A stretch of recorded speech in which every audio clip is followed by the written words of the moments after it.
സഹിക്കുന്നതിനൊരു പരിധിയുണ്ട്. ഈ വീട് ഇത്രയ്ക്ക് അലങ്കോലപ്പെട്ട് പോയിന്ന് ഞാൻ സ്വപ്നത്തിൽ പോലും വിചാരിച്ചില്ല.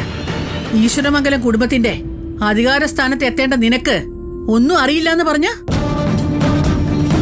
ഇവിടെ എല്ലാം പറഞ്ഞു പഠിപ്പിച്ചു കൊടുക്കേണ്ട ഉത്തരവാദിത്വം നിനക്കല്ലായിരുന്നു. അത് പിന്നെ ഞാൻ അങ്ങനെ ആരെങ്കിലും പറഞ്ഞു പഠിപ്പിച്ചു തരാൻ വരുമ്പോ അതൊന്നും കേട്ടോണ്ട് നിൽക്കാൻ എന്നെ കിട്ടില്ല. കേട്ടില്ലേ കേട്ടില്ലേ, ഇതാ സ്വഭാവം. പിന്നെ ഞാൻ എന്ത് ചെയ്യാനാ ഭൈരവിയമ്മേ? ഒന്നും ചെയ്യണ്ട, എനിക്ക് തോന്നുന്നത് പോലെ ഞാൻ ചെയ്യും. എന്നെ ആരും പഠിപ്പിക്കാനും വരണ്ട. തർക്കുത്തരം പറയൂ ഭൈരവിയമ്മ. വേണ്ട,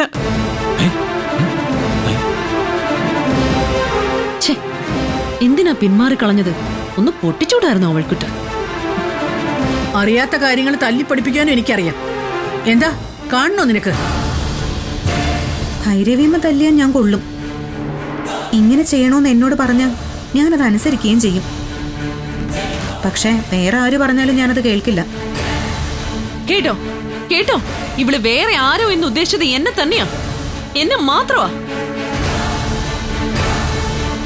നാളെ ഈ കുടുംബത്തിന്റെ തലപ്പത്തിരിക്കേണ്ട എന്നെ ഇവള് അനുസരിക്കില്ല എന്ന് പറഞ്ഞ് വെല്ലുവിളിക്കുന്ന കേട്ടില്ലേ?